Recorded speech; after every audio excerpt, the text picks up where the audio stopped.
Salam saudara pemirsa, sampai jumpa kembali dengan kami dalam program Berita Pengharapan. Saudara pemirsa, ada bagian ayat yang sangat sulit kita pahami. Dan itu yang akan saya sampaikan sebentar kepada kita semua.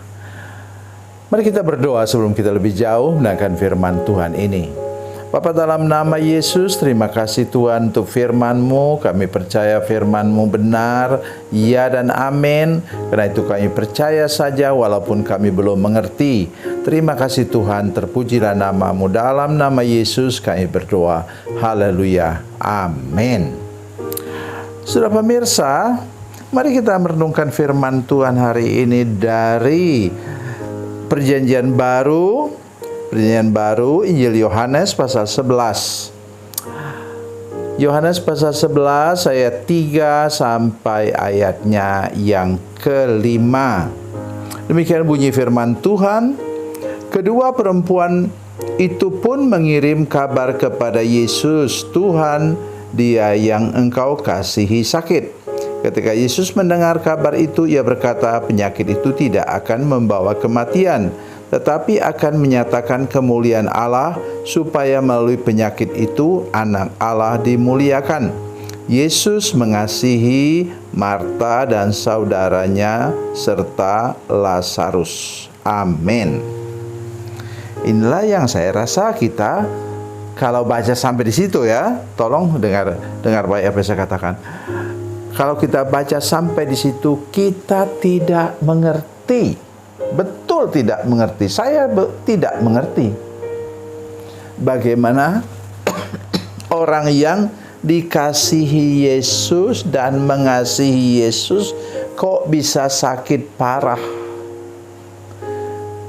Kesan kita selalu bahwa kalau kita mengasihi Tuhan dan Tuhan mengasihi kita, itu kita aman-aman saja jalan hidup kita. Tidak selalu seperti itu.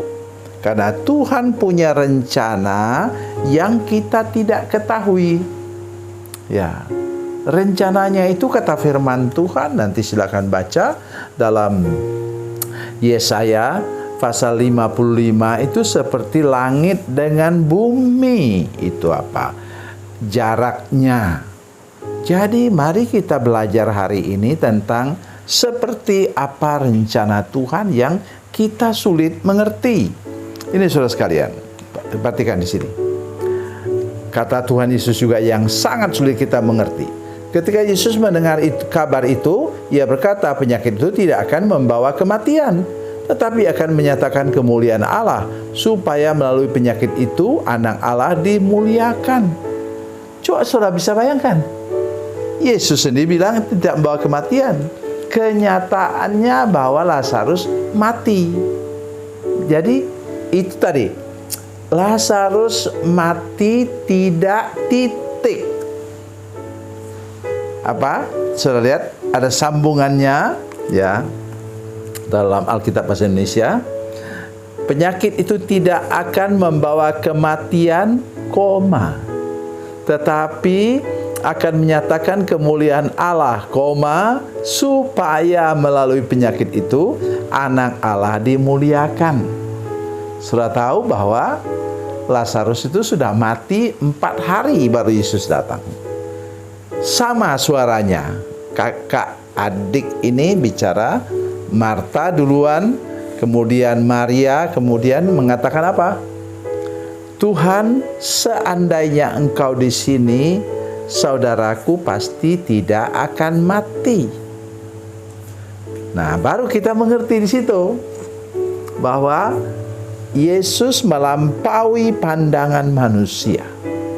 Itu sebabnya kita hari ini, mari kita tetap mengasihi Yesus, tetap mengikut Yesus apapun yang terjadi.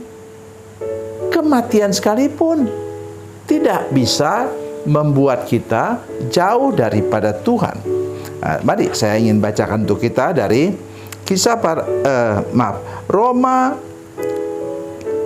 surat Roma pasal 8. Di sana sangat jelas disebutkan saudara sekalian. Roma pasal 8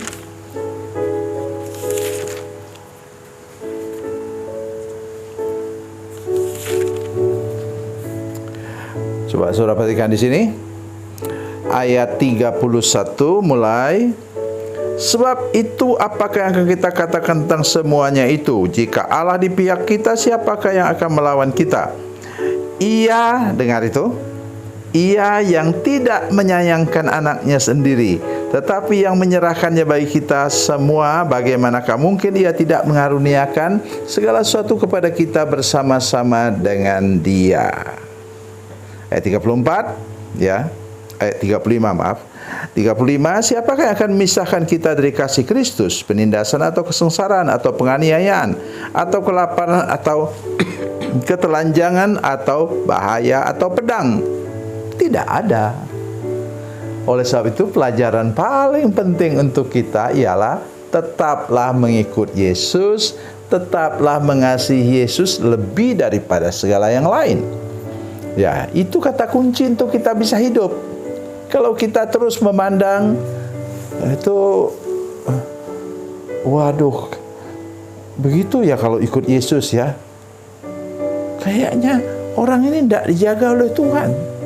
Sudah masih ingat beberapa tahun yang lalu, ya, ketika pesawat terbang jatuh, ya, satu jenis pesawat terbang penerbangan internasional jatuh di dekat Pontianak, Kalimantan Barat. Kemudian jatuh membawa apa? Lebih dari 40 orang diantaranya adalah orang percaya. Nah, kalau kita lihat, kalau kita salah lihat dari firman Tuhan tadi, kita kemudian mengatakan, loh, kok sampai hati Tuhan buat? Jadi tolong jangan kita pernah, begitu juga berapa belas tahun yang lalu, bukan belas tahun, mungkin sudah 20 tahun yang lalu, ada satu pesawat terbang yang mau dari Jakarta pergi ke Manado, kemudian jatuh di Selat Makassar. Itu bawa apa? Paling tidak 2 orang pendeta di situ, ya, pendeta perempuan yang mau pergi ke Manado untuk menikahkan orang. Jadi coba saudara bayangkan. Tapi kalau kita mengerti ayat ini tadi apa? Semuanya akan mendatangkan kemuliaan bagi nama Tuhan. Jangan kita menuduh orang, oh, kalau begitu Maria, Marta dengan Lazarus ini kayaknya mereka pura-pura aja mengasihi Tuhan. Jangan melawan kata firman Tuhan. Tapi apapun yang terjadi dalam hidup kita, harusnya kita punya fokus mata iman kita bahwa Tuhan mau dipermuliakan lewat segala macam hal-hal yang kita belum mengerti. Tuhan Yesus berkati, Tuhan Yesus baik. Mari kita berdoa. Bapa, dalam nama Yesus kami mengucap syukur kepadamu Tuhan, bahwa Tuhan mengasihi kami semua dan kami juga menyatakan kami mengasihi Tuhan. Oleh sebab itu ketika ada hal-hal yang nampak negatif, nampak buruk terjadi kepada kami atau keluarga kami tetap percaya. Di balik itu Tuhan mau supaya namamu dipermuliakan. Dalam nama Yesus, haleluya, amin.